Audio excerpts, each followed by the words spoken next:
Thank you very much, Deputy President. I rise to speak on the Airline Passenger Protections Pay on Delay Bill 2024. And I firstly want to congratulate Senator McKenzie on this excellent private member's bill, because this is a profound demonstration of the work that the opposition is doing because the government won't stand up for airline passengers. The government won't do the work that Australians deserve.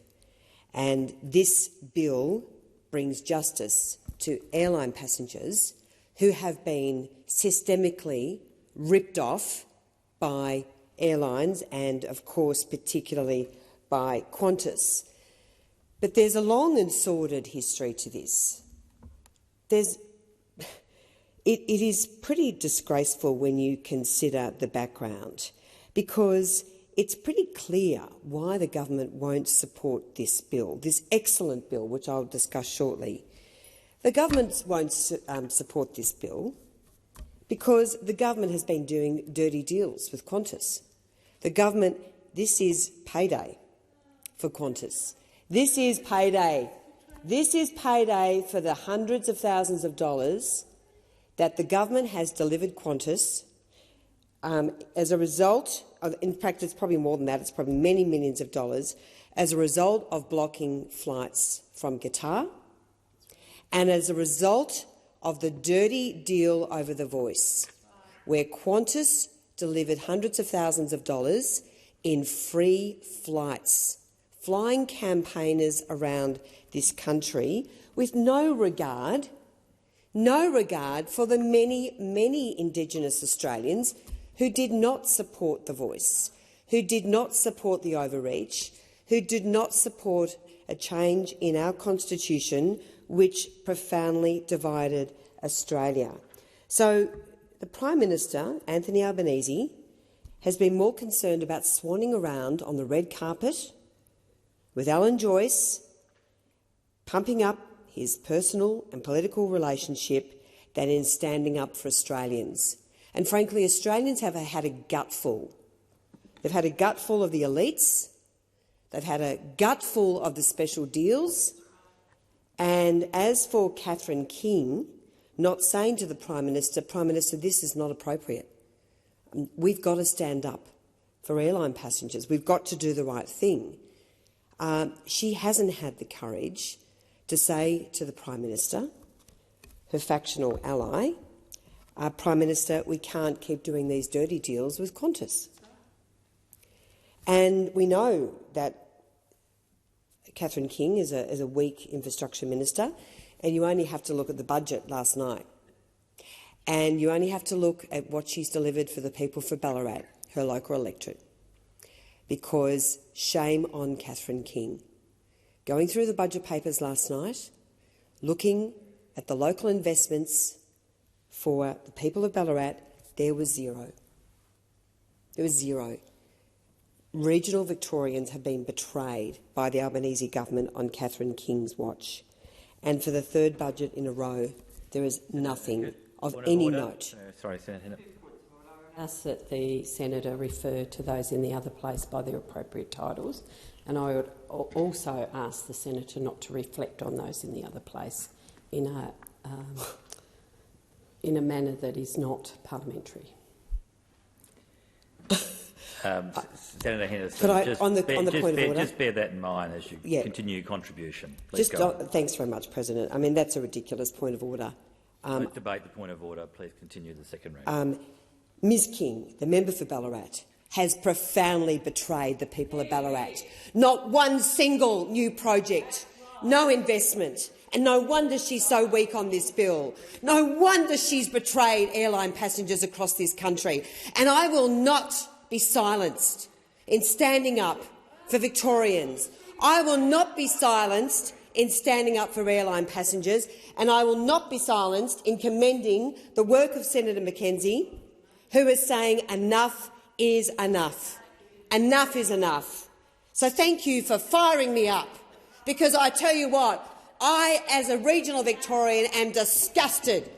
Not one new project in Geelong, in Ballarat, in Bendigo and in Wodonga, and even the member for Corangamite, the current member for Corangamite, tries to say that $6 million for a basketball stadium is a new commitment. I mean, what a load of rubbish. It was taken out of the funding round and then had to be shoved back in, but it will never be built because there's not enough money.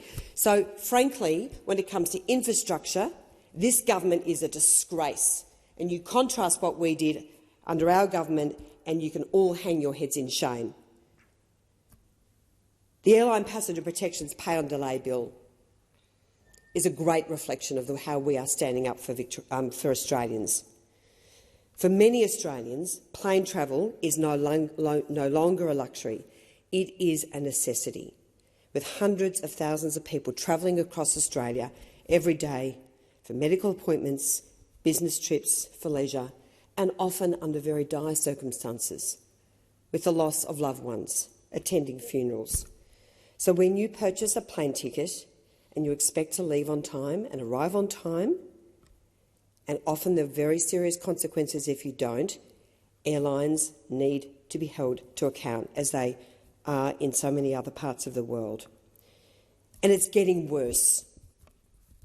So the red carpet swanning around between Anthony Albanese, the Prime Minister, and Alan Joyce has taken Australians backwards, because the long-term average rate of flight cancellations prior to COVID was 1.5%.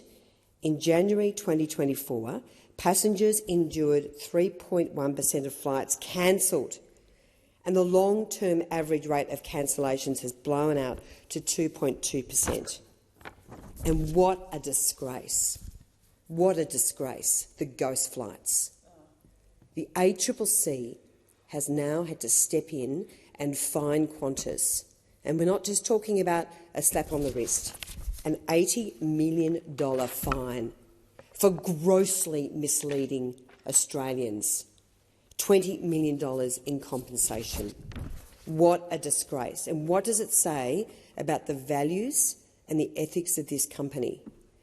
Not just about the gouging, not just about the delays, the lack of consideration, the lack of care, but grossly misleading conduct, negligent conduct, which, of course, they've been caught out, and they've copped a very significant fine. So I want to just go through this bill because there are some very important provisions in this bill. The bill includes the protection of minors. Recognising the vulnerability of minors, the bill would require the Transport Minister to make rules which mandates that minors under the age of 14 are seated next to their guardian or their parent at no extra cost. Couldn't you imagine an airline charging extra so a child can sit next to their parent or their guardian? This provision is crucial for ensuring the safety and well-being of young passengers and providing peace of mind to families and caregivers. It also provides minimum standards of treatment. The bill would require the Transport Minister to make rules which establish minimum standards of treatment for passengers who experience delays, cancellations or denial of boarding, which often can happen when a flight is overbooked. These standards are intended to ensure that passengers are provided with essential amenities such as food, water and accommodation during such disruptions, which of course would mitigate the inconvenience and this discomfort. The minimum standards may also set compensation for significant delays, cancellations or denial of boarding. The bill also provides for compensation for lost or damaged baggage.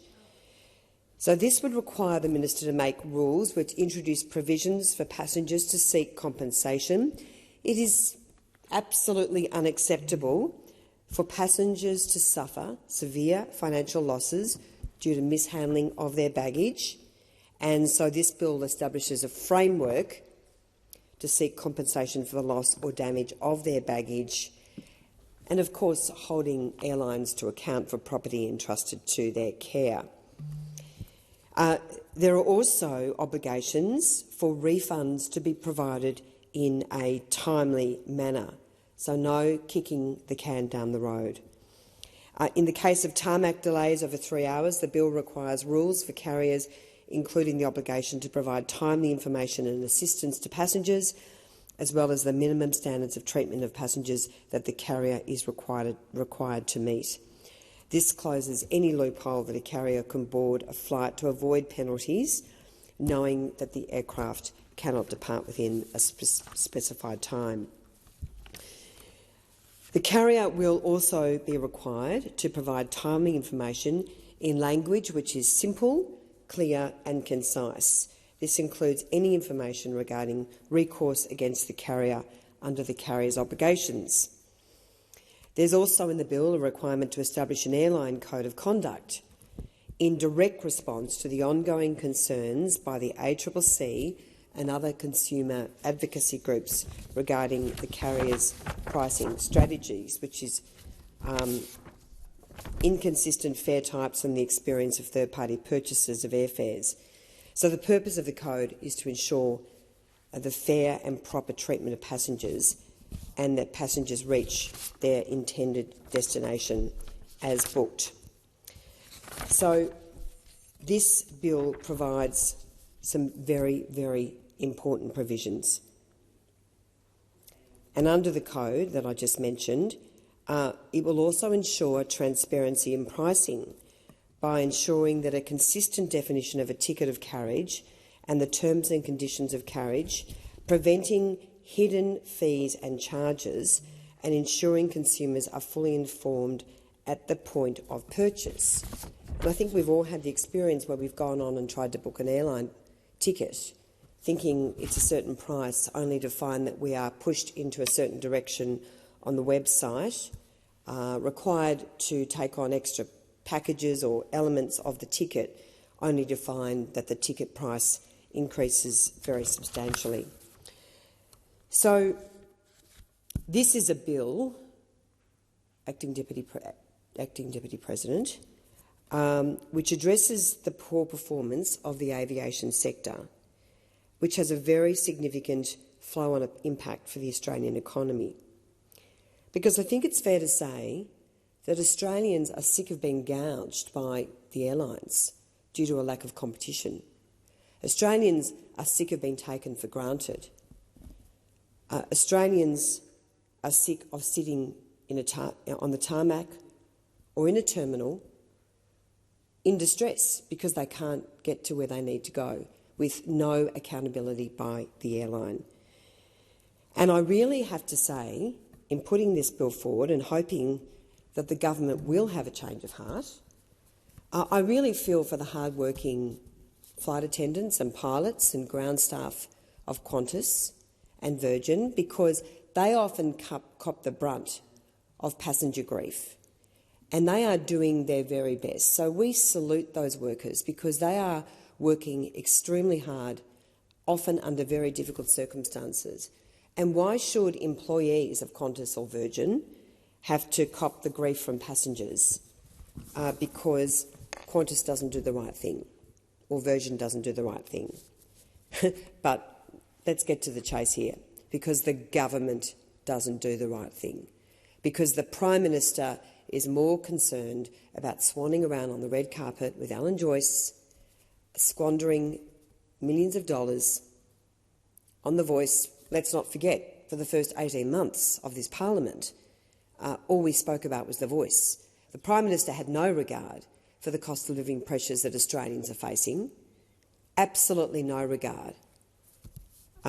He talked about bringing Australians together, but all he did was divide Australia, and we paid a very, very major price, in excess of $460 million. And I want to also reference the very good Senate inquiry of last year, which was, of course, fiercely resisted by the Albanese government at every measure, and we're still waiting. We're still waiting for Alan Joyce to appear. And why is the government running a protection racket for Alan Joyce? Because he has questions to answer. He has treated this parliament with contempt. This is the pinnacle of our democracy here in this parliament. Everyone must comply with the law, and everyone is accountable under our democracy. And it is a shocking reflection on this government that they keep voting to protect Alan Joyce from appearing before the Senate inquiry and answering very important questions. So I commend this bill. I commend what it would do for Australian airline passengers, for competition in the airline market, and I again plead with the government to have a change of heart and to stop worrying about its deals with mates and start standing up for the Australian people. Thank you.